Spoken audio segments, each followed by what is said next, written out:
লাদাখের দক্ষিণ পূর্ব অংশের চাংথাং উপত্যকায় অবস্থিত এই জায়গাটির নাম পুগা উপত্যকা। এই মনোমুগ্ধকর অঞ্চলটি অন্যতম সেরা এক প্রাকৃতিক বিস্ময়।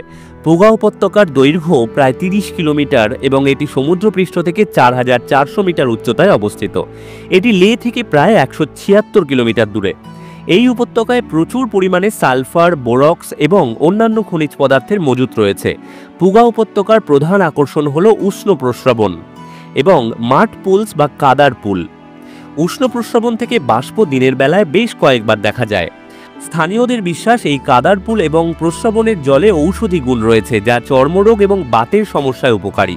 এছাড়া এই অঞ্চলে ভূতাপীয় শক্তি বা জিওথার্মাল এনার্জি রয়েছে, তা থেকে বিদ্যুৎ উৎপাদনের সম্ভাবনা রয়েছে। এর জন্য বিজ্ঞানীরা দীর্ঘদিন ধরে গবেষণা করছেন। পুগা বিভিন্ন বন্যপ্রাণীর আবাসস্থল, যার মধ্যে রয়েছে তিব্বতী বন্য গাধা, মারমোট এবং বিভিন্ন প্রজাতির পাখি। এখানে ঐতিহ্যবাহী চাংপা যাযাবরেরা বসবাস করে। প্রকৃতির সাথে তাদের যোগাযোগ এবং পশমিনা ছাগল পালন পুগা উপত্যকার আরেকটি আকর্ষণ। পুগা উপত্যকা ভ্রমণের সেরা সময় হলো জুন থেকে সেপ্টেম্বর। সেই সময় ক্ষেতগুলির শ্যাওলা সবুজ থাকে। অন্যান্য মাসগুলিতে ঘাস শুষ্ক থাকে এবং কখনো কখনো খনিজ জমার কারণে এটি সাদা দেখায়।